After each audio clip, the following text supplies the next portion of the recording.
Buenos días, muchachos. Bienvenidos. Recuerden que hoy tenemos noticias y vamos a continuar analizando. Hoy debemos retroalimentar con lo que hicimos ayer en el taller de Wireshark y como analizar qué otras herramientas hay de monitoreo de red como pagas. O sea, obviamente no todas las podemos manejar, sino es como para ver qué de esa misma estrategia que hacemos de revisión de paquetes, en qué se puede llegar a aplicar, ¿no? Como para cerrar ya ese tema ahí de Wireshark y ya la otra semana, que es casi la última, ya ir mirando cómo trabajamos el Internet, las cosas que vienen en otros protocolos, tenemos que ver.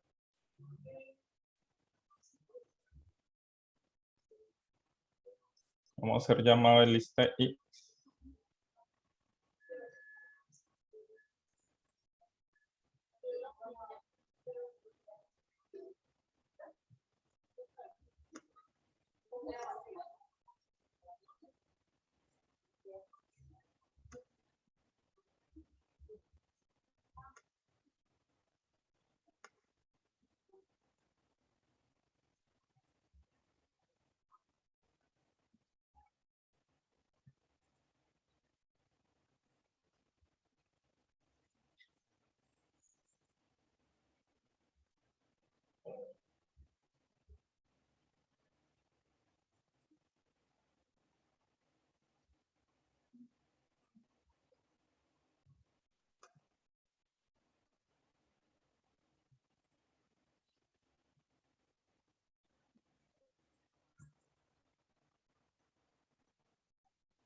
¿cómo les fue con el Wireshark, muchachos? ¿Dudas?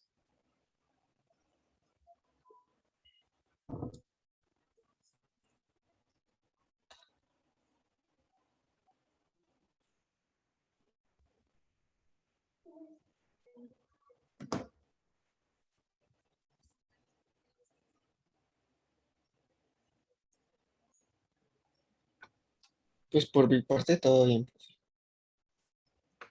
Bueno. Recuerden que eso debe quedar ahí en el portafolio, muchachos, para mirar dejarle evidencia. También miramos.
Bueno, muchachos, a ver, Ferney Arcila.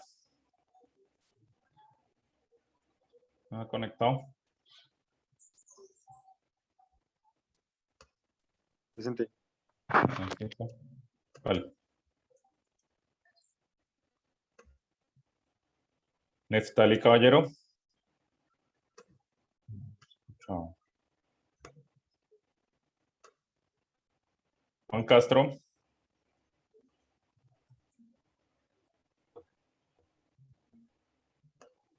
Buenos días, profe. Dios, Nicolás. Juan Castro ya se conectó, sí.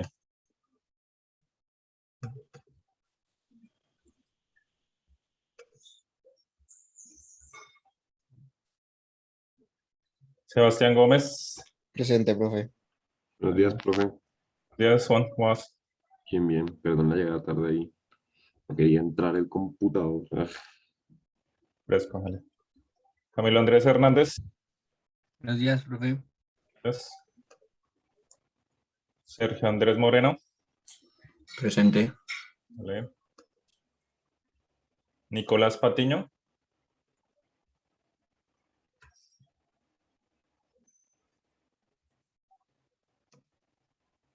Luz Adriana Ramírez.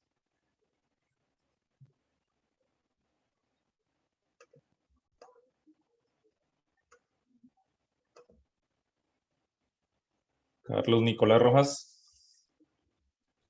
Presente, profe.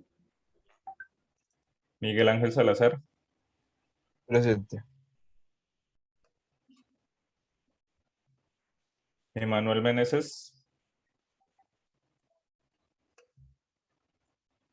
Y Darwin Fernando Perdomo.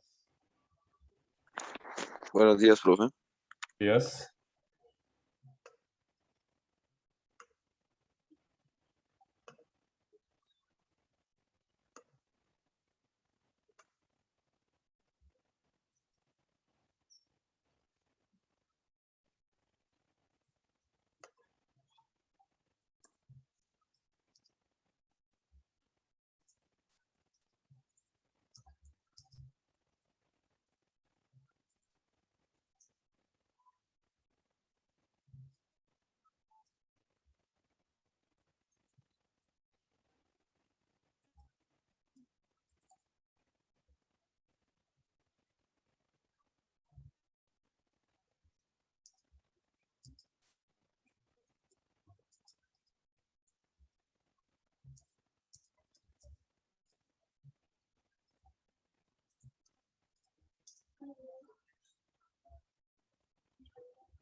Bueno, muchachos, ya cerrando nuestra semana 3, que Yo, profe, buen día, ¿cómo vamos?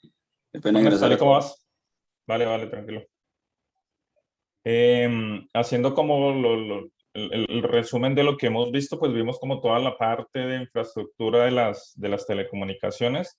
Vimos lo importante, digamos, que son también lo similar en muchos aspectos, que es un medio, digamos, que necesita un transmisor, un receptor, un medio, y sea cable, radiofrecuencia satelital, son los mismos procesos. También vimos unos ejemplos que muchas cosas son seguras es porque no sabemos cómo funcionan. Lo vimos con la televisión satelital, que eso, mejor dicho, para nosotros es lo más seguro, y vimos que, pues, si bien no vemos que el proceso, pero que sí se puede llegar entre comillas, interferir la comunicación, y vimos que venden hasta servicios de piratas de telefonía y televisión satelital. Digamos que el objetivo, más que ver que se pueda conseguir, es ver que es un medio de comunicación y se puede interferir. De la misma manera, estamos concluyendo lo que hicimos con el packet tracing, no, sino con el Wireshark, que es eso, o sea, lo mismo que hicimos. Hay otros medios que puede ser hardware, ¿sí? Hardware y software, que eso puede llegar a interferir. Lo vimos también con la telefonía celular, que venden unos equipos que sería como un Wireshark ya para telefonías, eh, eh, telefonía móvil, y hacen lo mismo, o sea, interfieren la señal que han conectados, y entre comillas, sí, eso tendrá otra definición, pero entre comillas van capturando las frecuencias que vendrían a ser los paquetes de información. Entonces, en el funcionamiento de esto que estamos haciendo en la forma práctica, con esta plataforma, pues digamos que digamos que concluyendo, nos permite como comprender un poco más. Lo último, lo que hemos visto en estas últimas clases es importantísimo, porque ya habíamos concluido de las primeras sesiones que todo está convergiendo, todo está llegando a Internet, ¿sí? Entonces, televisión, telefonía, todos esos datos, por más encriptaditos que estén y seguros, entre comillas, están ahí, ¿sí? O sea, todos esos paquetes, a veces, así no los podemos descifrar, sabemos que todas las conversaciones, todo eso están llegando en los paquetes. No quiere decir, cuando hablamos de encriptación, no quiere decir que estén 100% seguros, o sea, nada en seguridad está 100% garantizado. Pero digamos que lo que nos interesa ahorita es ver cómo funciona. Creo que fue importantísimo ver los paquetes reales que transmiten los datos, y eso fue, creo que es la principal objetivo de lo que empezamos a ver ayer en estos días en Wireshark, que es ver los ceros ahí, los MAC, las IPs, ¿sí? Eso es un paquete de información, o sea, No sé uno cómo se lo imagina, pero es eso, el encabezado es una IP, termina no sé qué, y conforme va avanzando le van agregando información y eso es lo importante. Y entender esto, ¿sí? Ver casi un poquito en lo práctico, entre comillas, el modelo OSI, que es eso, es software y es comunicación que está en los routers, en las tarjetas de red, en los computadores. Nos permite, digamos, que entender y ver en el funcionamiento de todas estas, de todas estas, de todas estas plataformas. Entonces sí es importante que, como cerrando esto, que vean cómo funciona. ¿Qué vamos a ver estas últimas clases? Vamos a empezar a hablar más del Internet de las cosas, cómo se aplica y qué plataformas hay, cómo se puede llegar a desarrollar este tipo de herramientas, porque estamos básicamente bajo esa misma plataforma de IPv4 y la reciente IPv6, que no es tan reciente, pero que se demora en implementar. Sobre esas plataformas van a estar funcionando la Internet de las cosas, ¿sí? Y ahí vienen muchas herramientas de aseguramiento, muchas, y si hablamos, digamos que de controles, también vamos a ver que también por ahí van a venir los ataques, ¿sí? Entonces, comprender cómo funciona eso, ver que eso, no, es que eso como no sé, es seguro, ¿no? O sea, esa venta no la tenemos que quitar y más bien debemos averiguar es cómo es que funciona para empezar a ver ese tipo de ataques. En la práctica, por ejemplo, el Wireshark, ya uno siendo experto analizando estos paquetes y porque ya, digamos que un buen porcentaje es esto, pero entender esos paquetes digamos que es lo que uno empieza a funcionar. Uno como entiende los paquetes, ayer les daba una pista que dependiendo de la aplicación que uno tenga abierta o estén en las redes, ¿sí? Se puede identificar los paquetes. Él no va a escuchar algo que no está en una empresa que tengan un software contable en una red, es probable que se encuentren paquetes vitales, entonces que salga el usuario, que salga la contraseña, que eso es lo que uno va a auditar, ¿sí? O sea, no es que ahorita la mayoría de información está asegurada o encriptada y no se puede.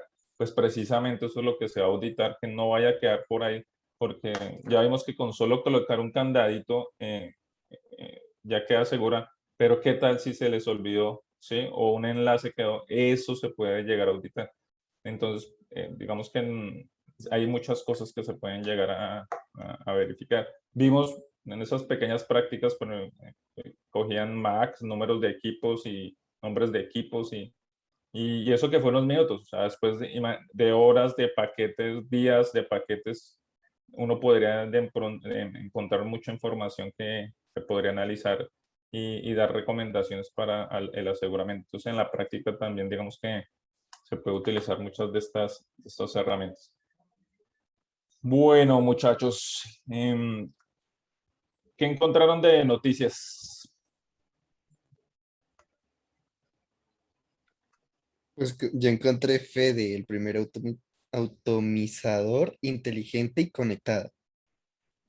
¿Automatizador o atomizador? Atomizador. Vea, pues. Buenos días, profe. Qué bueno, es que acabé de entrar. Listo, Nicolás. Gracias. El fabricante de chiste desarrolla un equipo que es capaz de dosificar el pesticida o abono con inteligencia artificial. La empresa está inmersa en proceso de digitalización para liderar la protección de cultivos de alto valor.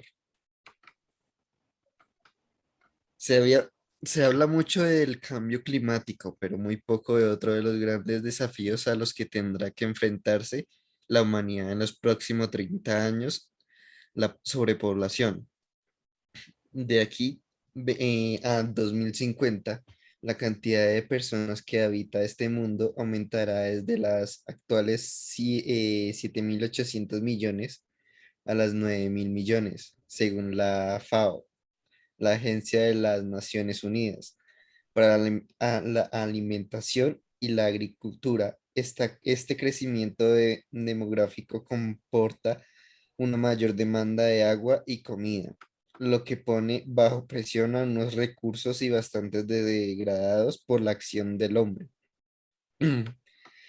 ¿Cómo recuperar el equilibrio entre población y disponibilidad de alimentos?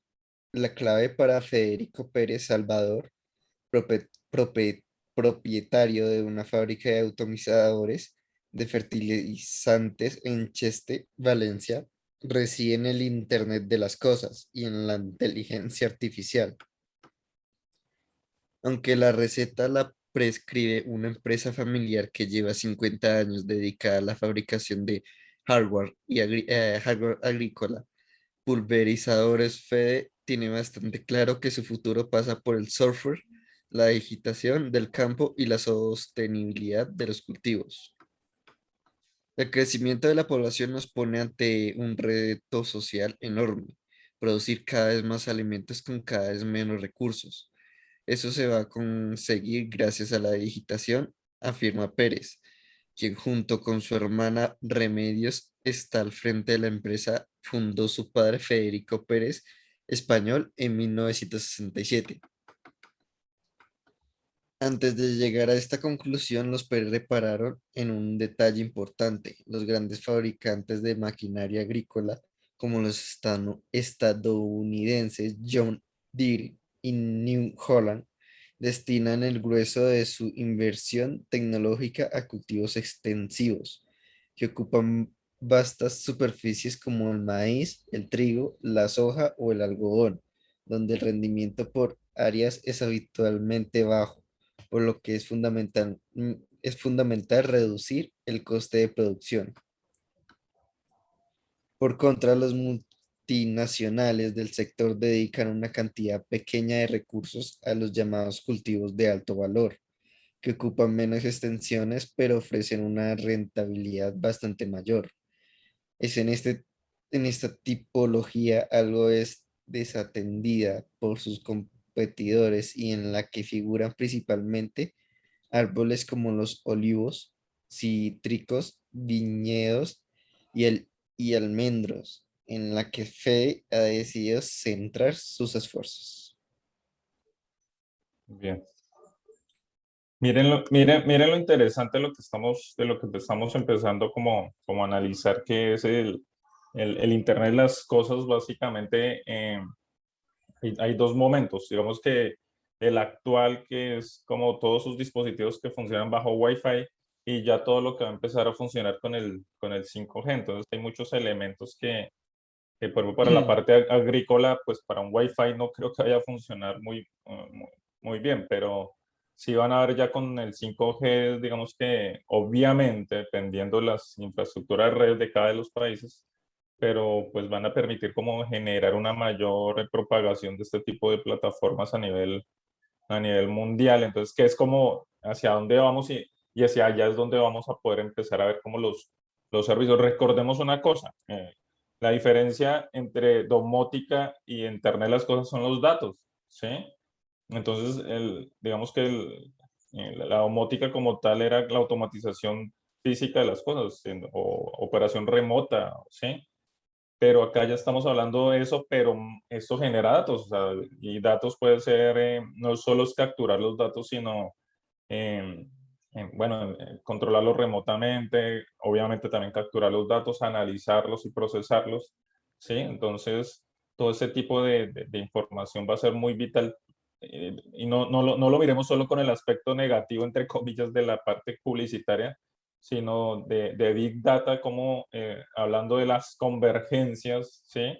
Cómo la parte de Big Data va a ser parte vital. El Big Data no es solo tener gran cantidad de datos, sino analizar esos datos con un objetivo predictivo, ¿sí? Recuerden que cuando hablamos de Big Data y científicos de datos y todo ese otro boom de las neoindustrias tecnológicas de ahora, es que van a hacer con estadísticas y con todas esas fórmulas matemáticas, van a hacer análisis predictivos del comportamiento. O sea, básicamente la gran cantidad de datos analizados nos permiten ya crear lo que llaman esos algoritmos para descubrir cosas. Entonces se va a descubrir que no, que cuando se hacen, por ejemplo, los riegos en tales fechas, aumenta la producción o disminuye la producción. Van a empezar a ver cosas, sí, con el tiempo, que no se veían manualmente o no se veían con los datos, ¿sí? Entonces sí, tener en cuenta todos esos datos. Bueno, yo encontré una, les voy a compartir una. Me parece interesante que viene el tema. Y es de hace poco, septiembre 6.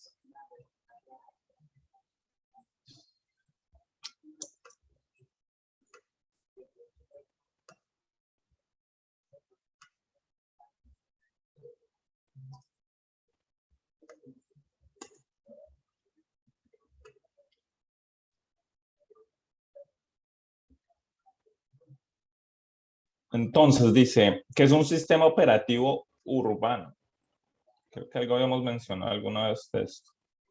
Sistema operativo urbano o urbano OS en inglés es un conjunto de hardware y software y datos gracias al cual es posible organizar la ciudad a través de diagramas de planificación urbana.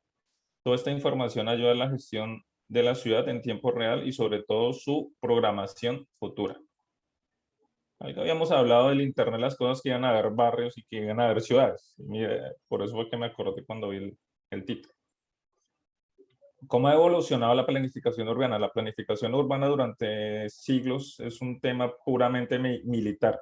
La ciudad estaba ordenada con base a las posibles invasiones y capacidades defensivas. O bien, de acuerdo a las técnicas conocidas de pacificación ciudadana, se buscaba la eficiencia de las autoridades, testigo recogido por los desarrolladores norteamericanos al introducir en sus modelos de conocimientos de defensa.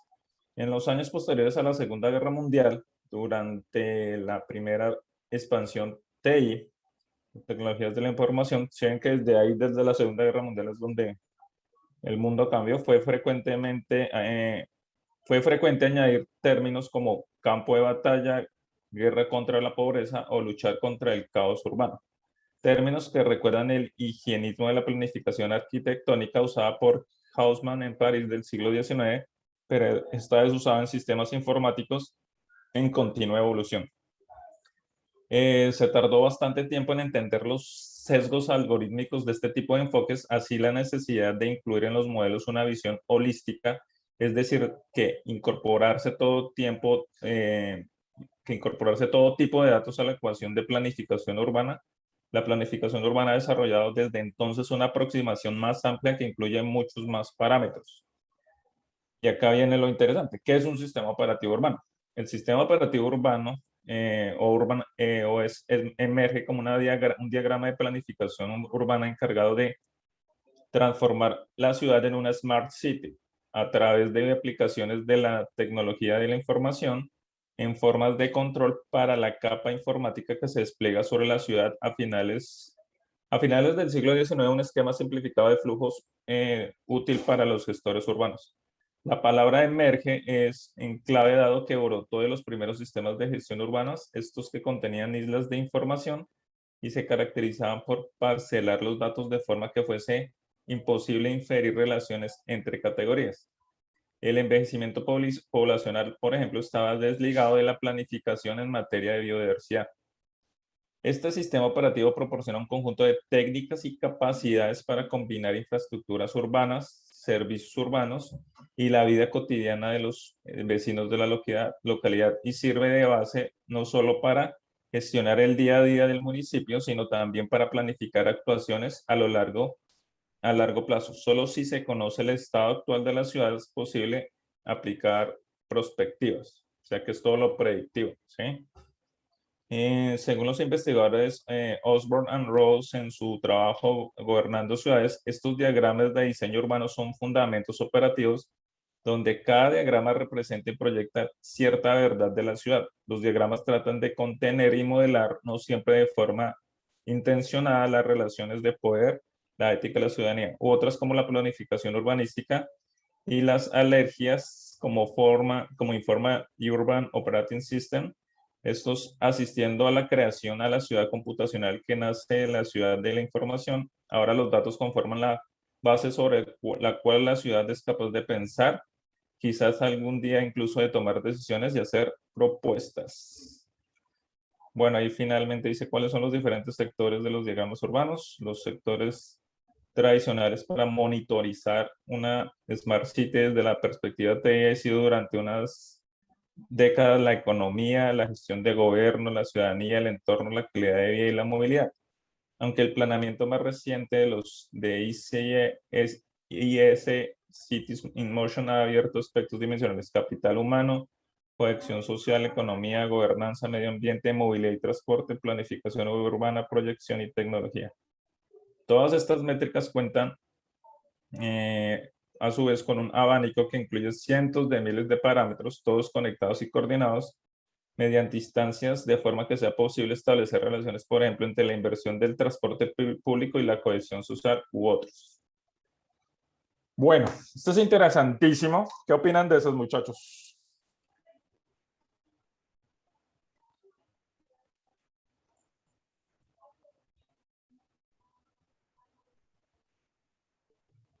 ¿Qué significa esto de las ciudades o los sistemas operativos urbanos?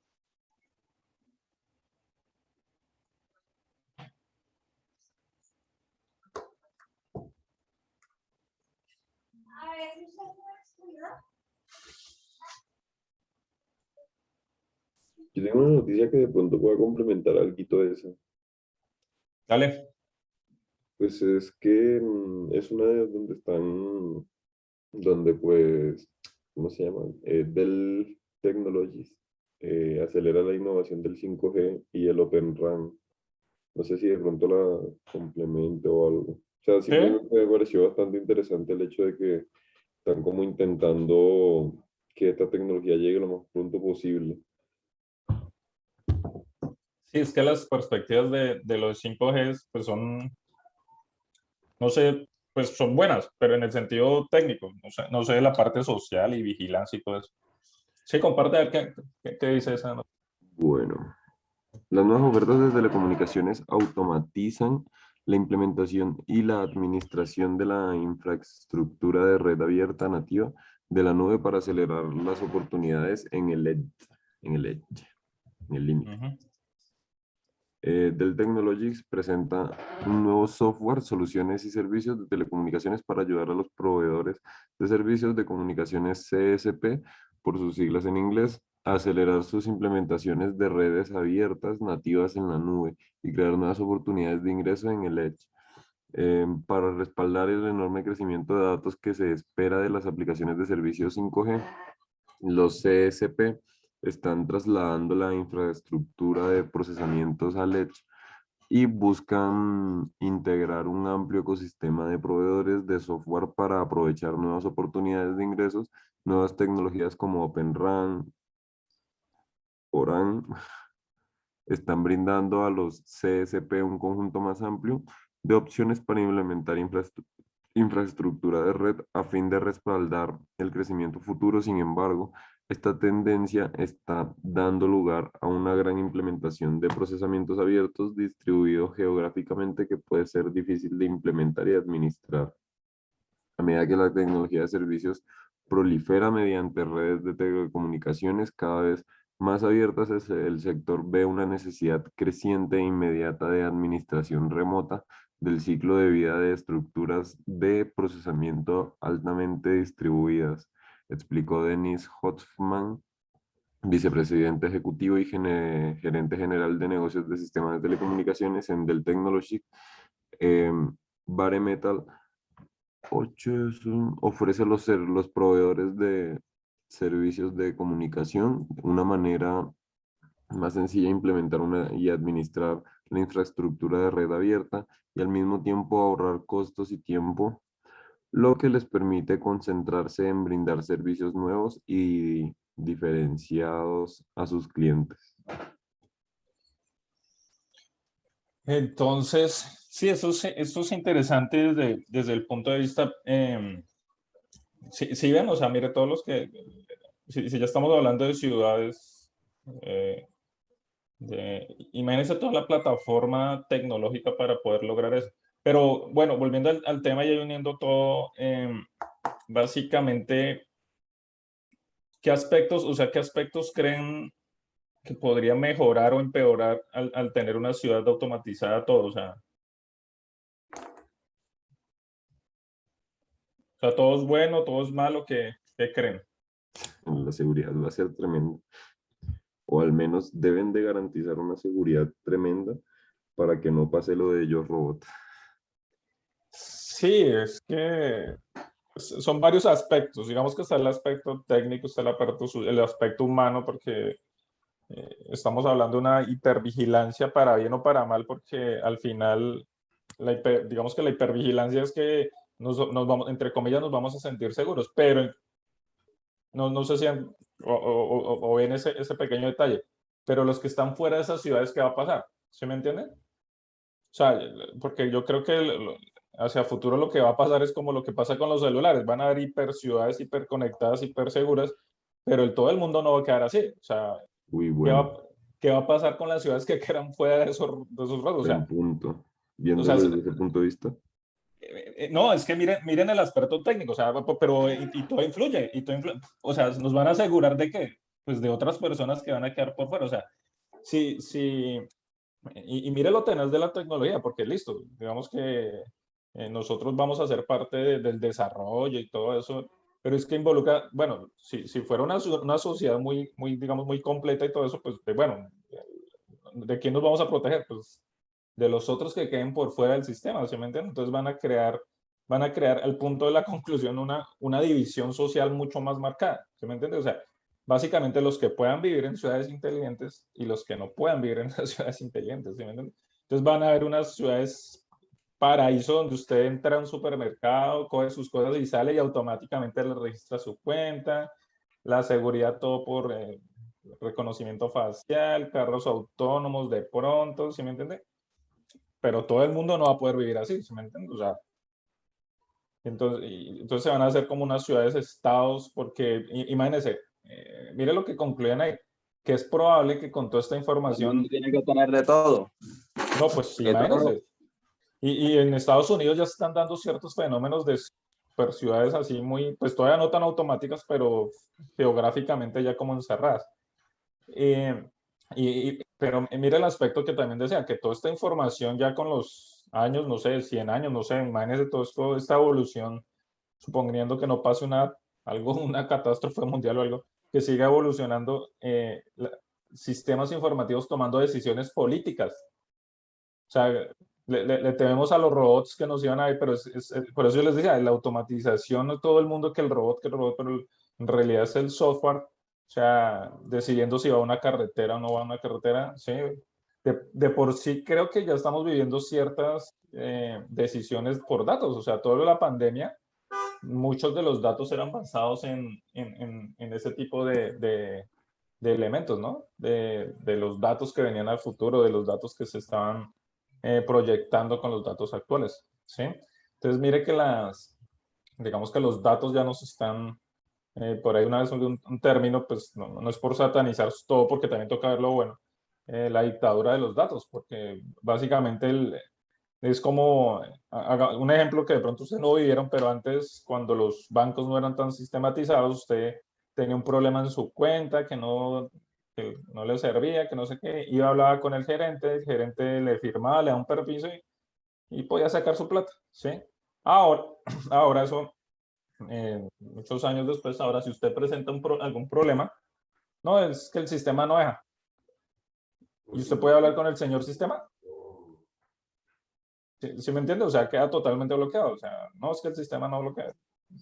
Y pues de pronto iniciará un proceso o algo, pero ya no, o sea, se despersonalizó esa parte de que el gerente podría asumir eso por grande que sean las oficinas, no, es que el sistema no.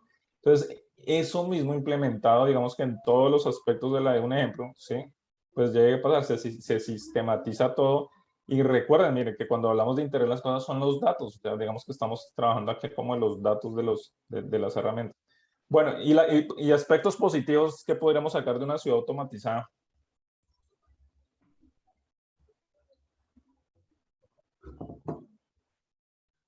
Ninguno.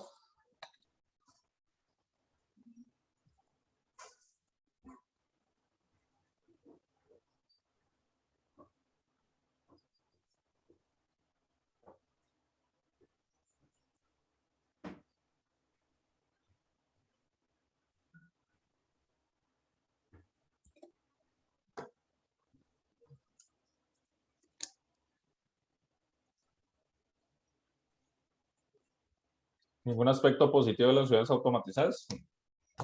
Entonces van a ver en ciudades desconectadas en la selva.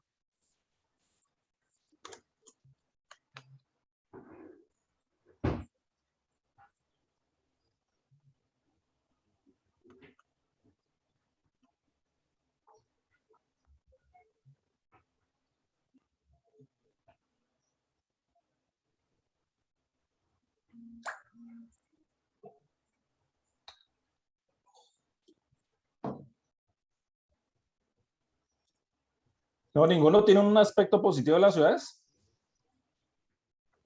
O ejemplos de cosas que se podrían automatizar, ¿no? Que habíamos visto que la seguridad, transporte, ¿qué más se podría automatizar de una ciudad?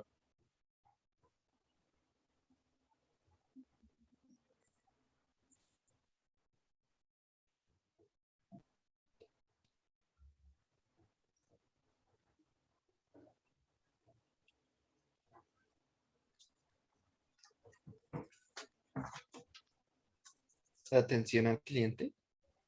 Sí, todos los servicios administrativos, de por sí que, mire que sin darnos cuenta ya, acá en Colombia, por ejemplo, se ha avanzado mucho eso y ahorita la pandemia creo que aceleró mucho eso, porque muchas vueltas tocaba o sí hubiera a muchos puntos. Entonces, eso ya es un avance que sí, o sea, digamos que las grandes ciudades, el desplazamiento y ese tipo de cosas se puede llegar a trabajar. Y mire que también puede influir en que muchas personas se empiezan a trabajar en ciudades lejanas para que no dependan directamente de las ciudades capitales. Eso también puede ser algo bueno porque pues, la concentración de gente para, ¿sí? Entonces, sí, de por sí que los aspectos positivos son mayores que creo que los negativos. Los negativos a veces son muy inciertos también porque, pues, ¿sí? Pero no, pues todo lo positivo es tener más control, sí, tener más seguridad, tener muchos nuevos servicios, evitar desplazamientos, o sea, digamos más calidad de vida, ¿sí? Mejoras ambientales también se podrán llegar con esos datos, ¿sí? Entonces, pues, obviamente para que una ciudad que logre ese nivel, pues imagínese todo lo que tendría que, y sobre todo esas ciudades latinoamericanas, ¿no? Que con toda esa burocracia, con todos esos. Pero básicamente estamos entrando en una nueva era que quién sabe cómo la van a llamar, que va más allá de la era de la información. Y ya como concluyendo este tema, que es iniciándolo ya lo que vamos a traer la última semana, la era de la información empezó en la Segunda Guerra Mundial y tal vez, no sé si la pandemia algo que va a marcar, pero empezamos hacia la era predictiva y que son los datos, o sea, eh, por eso es fuerte toda esta parte de análisis de datos, de Big Data y eso, porque los datos valen mucho, ya se dieron cuenta como en cosas tan simples, porque en realidad Facebook es muy simple porque es empezaron a almacenar datos de comportamiento en su mismo portal y eso les sirvió para venderlos, ¿sí? Entonces imagínense con los datos de comportamiento de las universidades, de los colegios, de centros de enfermedades, de no sé qué, muchas cosas. Entonces los datos, digamos que van a empezar a gobernar, ¿sí? Entre comillas, con unos procesos y unos software y obviamente unos especialistas, porque los datos no se analizan solos, necesita todavía el factor humano. Y entonces esta era que está arrancando y en la que entra la Internet de las cosas y en la que entra toda esta información, entre más información, porque por ejemplo antes, por ejemplo, ¿cuántas veces se apaga un bombillo en una casa? Ni idea. Ahorita se va a saber cuántas veces se apaga, cuántas veces se prende, cuántas veces se abre la cerradura. Por ahí vimos cerraduras que contabilizaban cuántas veces se abrían, cerraban. Y ahora todo esto sumado, temperaturas, lluvia, no sé qué, quién sabe qué datos se van a poder descubrir ahí, ¿sí? Porque lo que mencionamos ahorita en el de las ciudades, ahí más o menos daban un ejemplo, no, que calidad de vida con transporte, que medio ambiente, con no sé qué, al cruzar todos esos datos y esas variables, ahí es cuando se empiezan a ver cosas que no se vean, que es el verdadero potencial de los datos, ¿no? Entonces, imagínense, si los individuos ya están capturando información, hogares, ciudades, y todos esos días, meses, años almacenados, pues la cantidad de información es mucha y cuando hablamos de cantidad, digamos que es la posibilidad de que empiecen a aparecer nuevas perspectivas o nuevas cosas es grandísimo. Bueno, muchachos, listo. Ya cerramos ahí lo de las noticias. Bueno, ¿cómo les fue con lo del Wireshark? ¿Qué protocolos nuevos hallaron? Profe, yo tengo una noticia Dime, ¿cuál, sobre Adriana? el Incluso, Android. mira, baja el panel de arriba Dale, ¿cuál? y vete totalmente hacia la derecha. Dale, Adri, ¿cuál? Entonces, mira, ya, espérame que ya estoy abriendo. Dice, el Black Shark, ay, el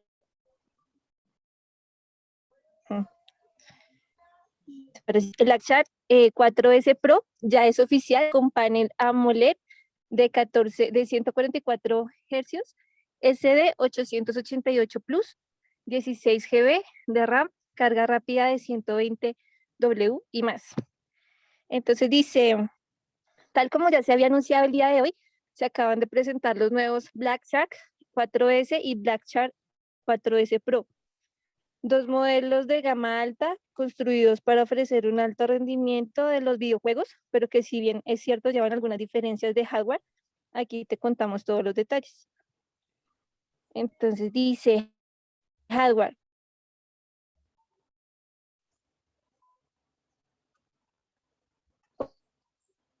Y Black Shark pulgada, una resolución full de 400 por 1080 píxeles, una relación de aspecto de 29, no sé qué será, tecnología de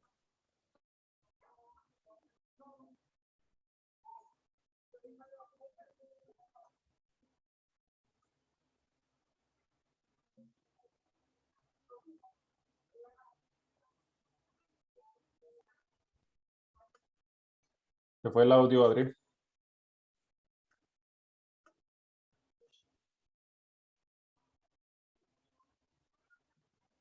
No te escuchamos. Esa última parte.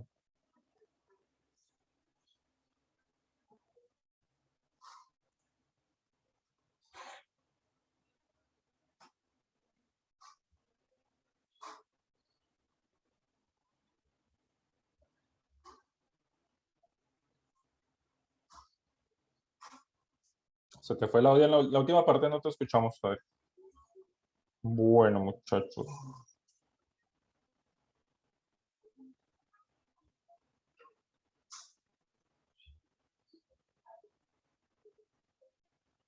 Bueno, ¿cómo les fue? ¿Qué protocolos se encontraron ayer en lo del...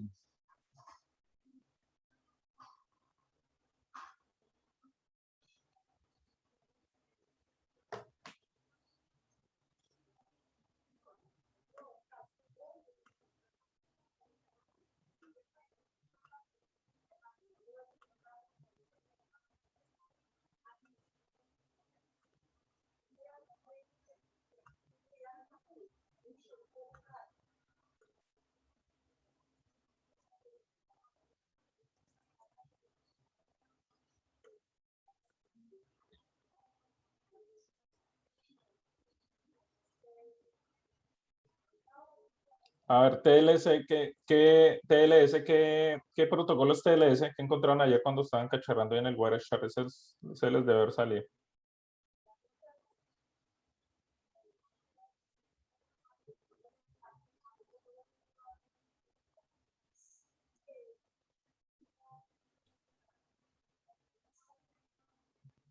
Dice Transport Layer Security.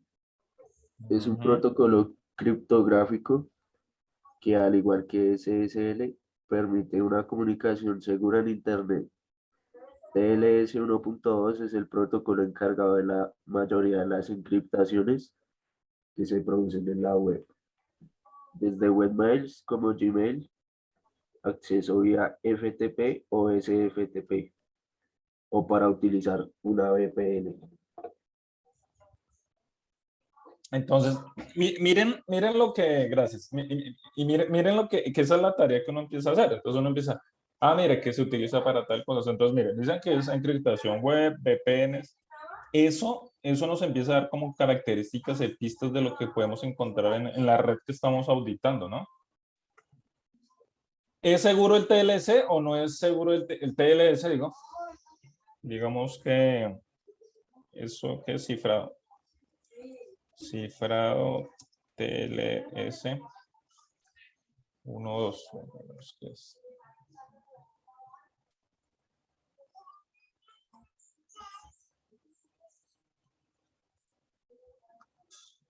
Ya cuando ya hablamos de cifrados y ese tipo de cosas, ya hay unos portales exclusivos de, digamos que de ese tipo de cosas. Bueno, es que eso es lo que quería encontrar. Cuando hablamos de cifrados, encriptación, estamos hablando de fórmulas matemáticas, ¿sí? Estamos hablando de que son el software, ¿sí? A pesar de que esté basado en, digamos que en unos algoritmos, en unos procesos, es software y tiene algún tipo de vulnerabilidades, ¿sí? O sea, no porque es cifrado ya, nos olvidamos, ¿sí? Y básicamente una de las principales variables pues es el tiempo. O sea, si estamos utilizando cifrados de hace 10, 20 años, es muy probable que exista algunos procesos para desencriptarlos. Por eso les decía que la comunicación esté cifrada sí dificulta para alguien, digamos que el proceso, pero para una organización más robusta como un gobierno extranjero o una banda más organizada, podrían tener ya especialistas para desencriptar esa información. Por eso es importante entender cómo funcionan las cosas. Todos esos paquetes que nosotros capturamos o que alguien puede llegar a capturar con solo conectarse a una red, pueden con el tiempo también obtener digamos, un valor. Mire, por ejemplo, acá simplemente busqué, no he leído y vamos a sacar unas conclusiones. Acá dice, bueno, el aumento de la seguridad en Internet ha acabado con 2 nuevos protocolos, como ya hemos visto, comentado alguna vez. En demasiados casos, algunos servicios de Internet no avanzan al mismo ritmo que la propia red. Si hace algunos días comentábamos acerca de la necesidad de la actualización del protocolo WAP3, hoy es el TLS, quien abandona su primera versión y recomienda el uso del TLS 1.2. Por eso es que en el protocolo ahí aparecía la versión. Eso quiere decir, y mire que eso uno le empieza a dar pistas, cuando empiezan a aparecer esas versiones, quiere decir que hay unas versiones desactualizadas por alguna razón, ¿sí? Entonces debe haber un TLS solo y haber un TLS. Esto uno lo puede llegar a auditar. Es muy probable que una aplicación, porque el que genera esto es alguna aplicación, alguna página, algún servidor, ¿sí? Entonces, si en el 1.2, es probable que tenga alguna falla y ahí uno ya podría buscar vulnerabilidades. Pues, digamos que esta materia no es de eso, pero es para que vean como la importancia del análisis de esos datos y por dónde es que uno empieza ya un experto atacante o un experto auditor para proteger una red, avanza a averiguar qué es lo que pasó ahí, ¿sí? Entonces, cuando ahí como empezó a aparecer esa versión, pues, ¿qué quiere decir eso? Pues que esas versiones, digamos que importan algo. ¿Qué es? Lo que comentábamos ahorita, mire, es un protocolo criptográfico que les De hecho, el protocolo TLS está basado en SSL. Ahorita miramos así concretamente, HTTPS está basado en especificaciones previas a la SSL, que es un intento por agregar un protocolo HTTPS al navegador, y de aquello han pasado casi 20 años. ¿Sí? TLS nació en 1999. ¿Sí? El hecho que el TLS esté creado a partir de SSL no quiere decir que ambos protocolos sean iguales. Si bien es cierto que entre ellos existen diferencias mínimas, estas son suficientes para la interoperabilidad de los protocolos, debilitando así la seguridad de la comunicación. Aunque el TLS debió haber dejado de existir, el TLS hace 2 años, como ocurre con otros servicios del tiempo de soporte amplio, y es que el protocolo hubiera muerto en el 2016, mire, esto ya es de varios años, hubiera dejado de funcionar. Por ello nos otorgaron 2 años de gracia, listo.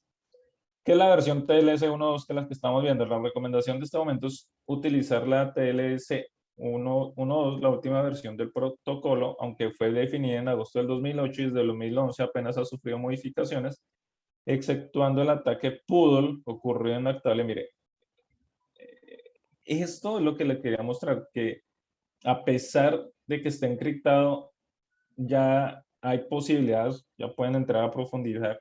Todos estos protocolos también son vulnerables, ¿sí? Y obviamente que es lo que intenta proteger IPv6 y que se ha demorado, pero digamos que intenta proteger esos protocolos. Entonces, muchas de esas cosas criptografiadas en encriptación podrían tener algunas fallas de seguridad, ya sea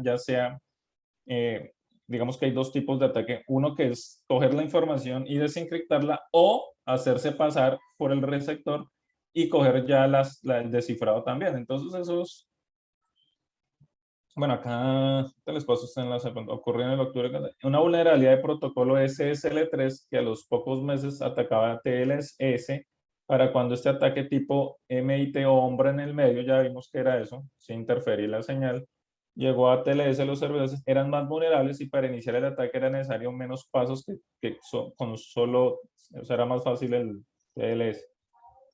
Actualmente es el encargado de la mayoría de encriptaciones que se producen en web, desde webmail como Gmail, FTP, para utilizar una VPN. Por eso, y a pesar de su longevidad, es necesario actualizar los navegadores a TLS2. De otra manera, no podría acceder a tiendas online que utilicen versiones inferiores para protegerlo. ¿Sí? Entonces, eso es un ejemplo, y mire que ni lo busqué así demorado ni nada de eso, para mostrarles que estos protocolos, ¿sí? También tienen vulnerabilidades, o sea, que estén encriptadas las comunicaciones no es garantía de que ya nunca se van a saber las comunicaciones. Hay varias técnicas en las cuales los atacantes como eso, listo, supongamos que es muy bueno el proceso y no lo pueden aceptar, pero ese hombre en el medio es interceptar la comunicación, ¿sí? Y quedan escuchando la comunicación ahí en medio del receptor y el emisor. Y ahí también podían tener acceso. Entonces, eso también les quería decir, o sea, no es que sea tan fácil, no está, pero no es imposible que realicen este tipo también de ataques. Bueno, SSL les salió, es muy probable que también les haya salido SSL, ¿no?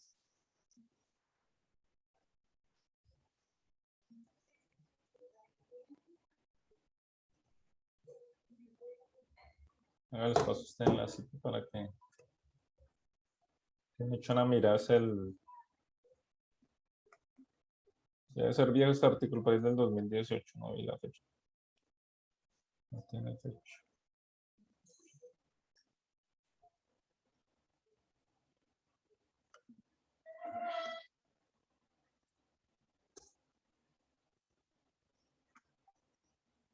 Todo esto de los SSL, de eso que estamos, es todo un tema que se llama criptografía. Hay expertos en esto. Esa parte criptográfica, mira. Eso es una rama de la seguridad de la informática forense y de la seguridad informática. Son como técnicas para generar, romper y toda la historia. Y los cifrados es esto, ¿sí? Y Kali Linux tiene unas herramientas para verificar, mirar, entender toda esa parte de criptografía. ¿El SSL qué es entonces?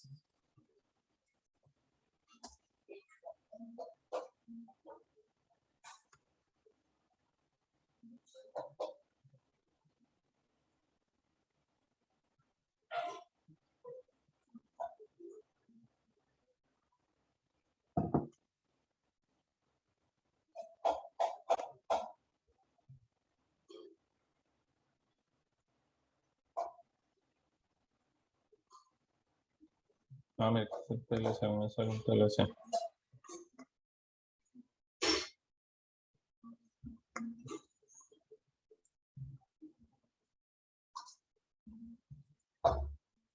Esto es clave lo de los puertos, miren. Eso lo deben haber visto. Bueno, ¿qué otro protocolo les sale, muchachos? ¿Ninguno más? De los que habíamos visto, TLC, TCP.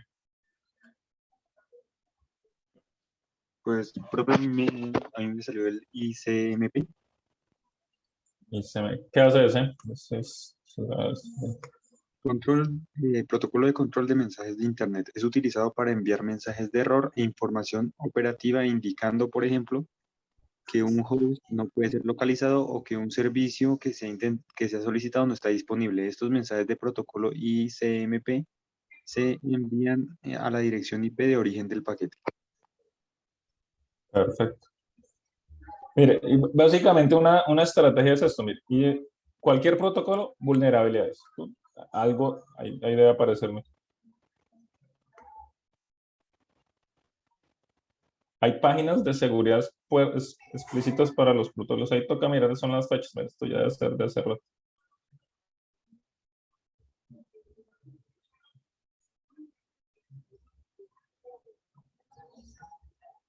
Denegación de servicio. Mire, se pueden hacer ataques con protocolos sencillos, se pueden hacer muchos ataques. Eso es lo que uno no, pues, no ve, que es lo que es del 2014.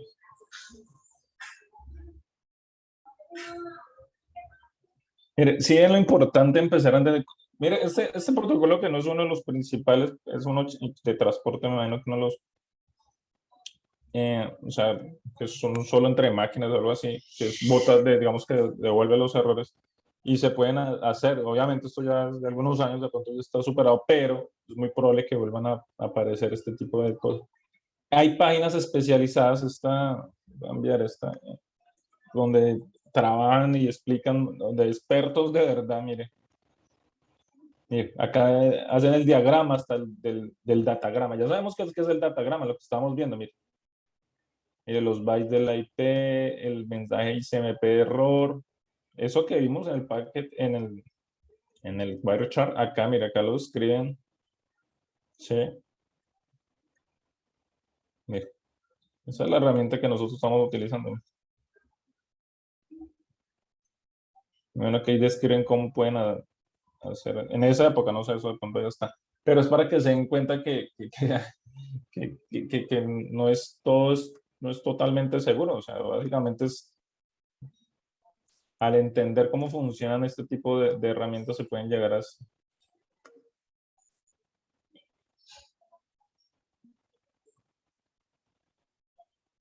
Ya está videos y no sé qué.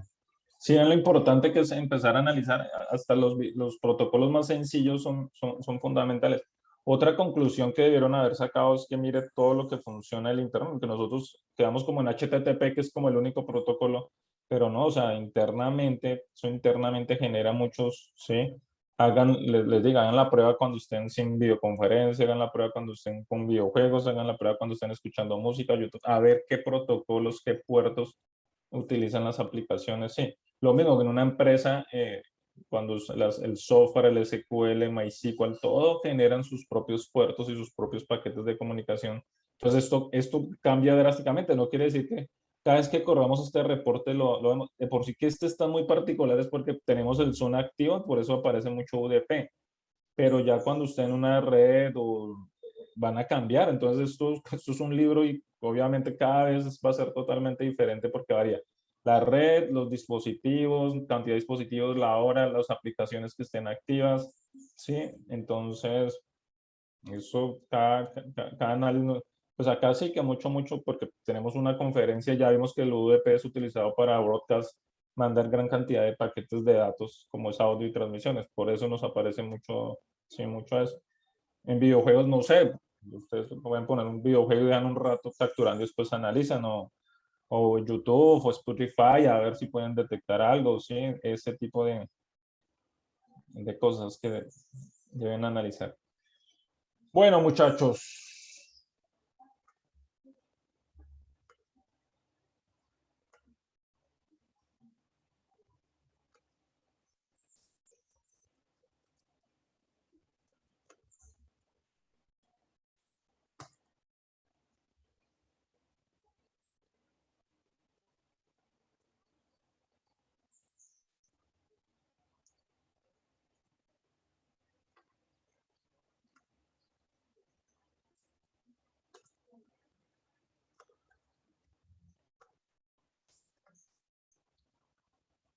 Vamos a hacer algo. Vamos a hacer, ¿qué es esto? Esto es otro, digamos que otro analizador de red, pero este ya es pago. Creo que tiene una versión gratuita, la pueden pagar, la pueden bajar si se las deja ver, no sé si tiene tarjeta o alguna.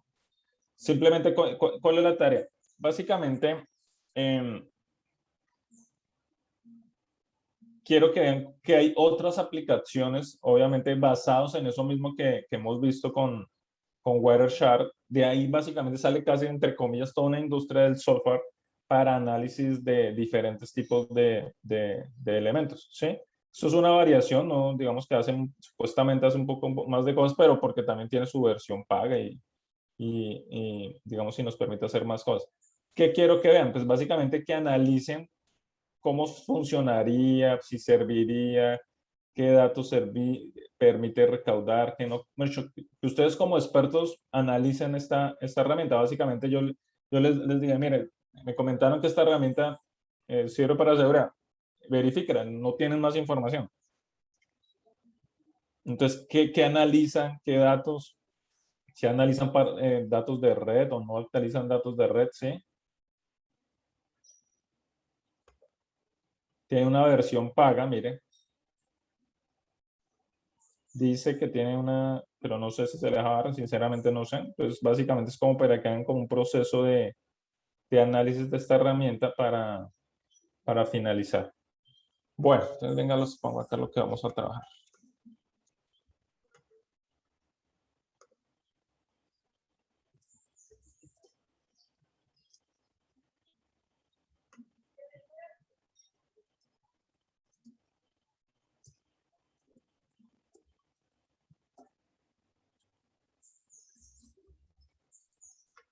NetMiner se llama. Ya les envié el enlace.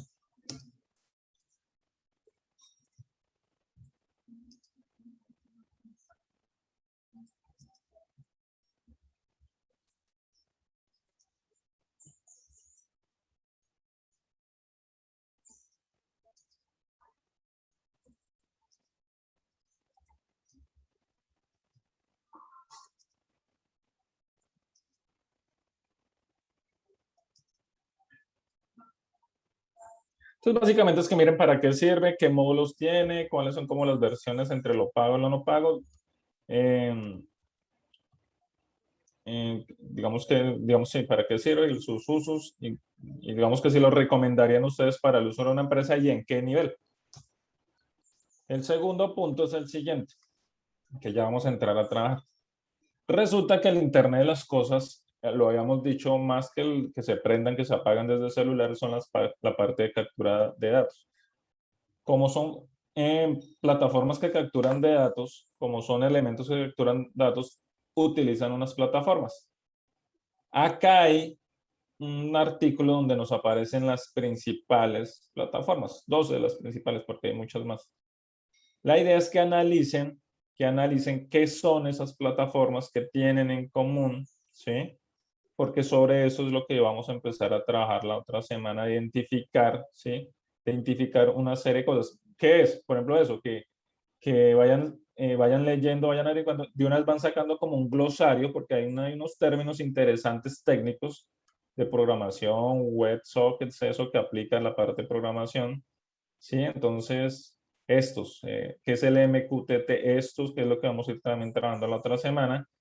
Entonces, leen la plataforma, van sacando los términos, van haciendo su glosario, y la idea es que digan cuáles son como el top 3 de las dos herramientas que vemos ahí. Evaluar las plataformas de Internet de las cosas. Acá les pongo el top 3. Generar un glosario. Vamos a generar un glosario porque ahí vienen unos términos de estas 12 plataformas que les voy a enviar aquí.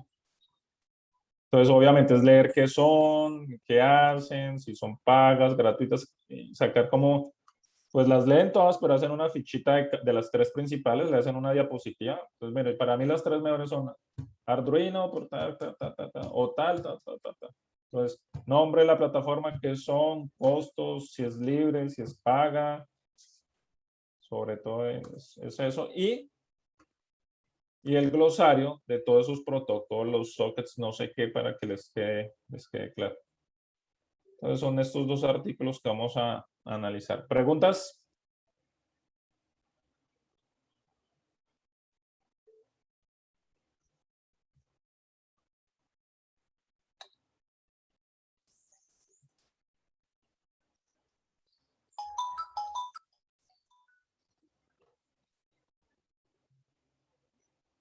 Listo, chicos. Entonces pónganse en juiciositos a trabajar, ¿vale?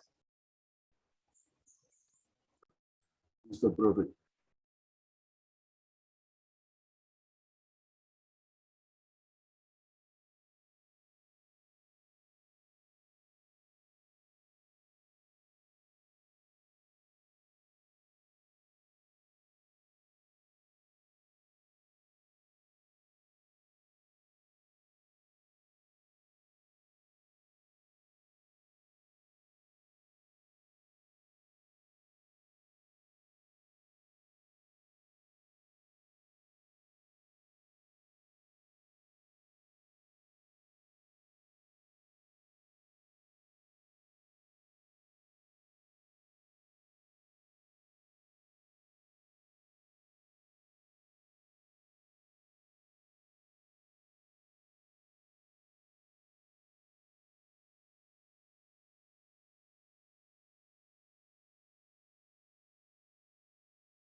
Listo, muchachos. Ahí les envié como las dos temitas al WhatsApp. Venga, les envío las páginas también.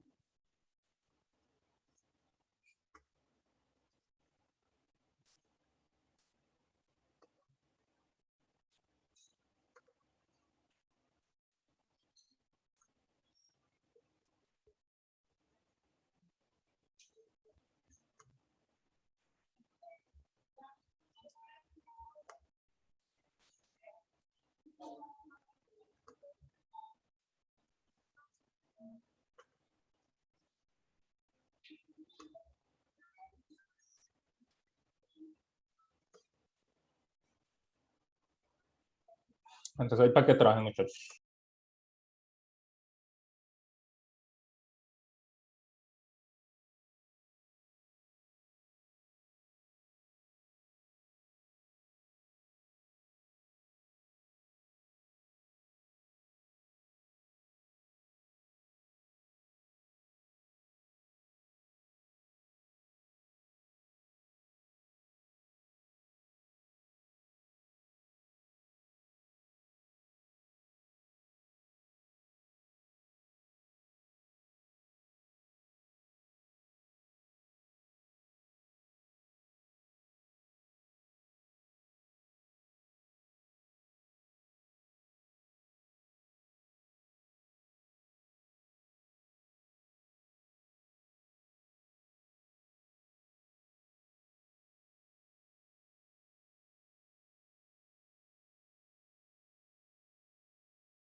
Bueno, muchachos, entonces nos vemos el martes. Ojo con esos portafolios, que el martes revisamos portafolios. Ya empezamos la última semana, ¿no? Listo, profe, gracias. Adelante en eso, juiciosos. Nos Gracias, vemos. profe. Chao, chao. Gracias, profe.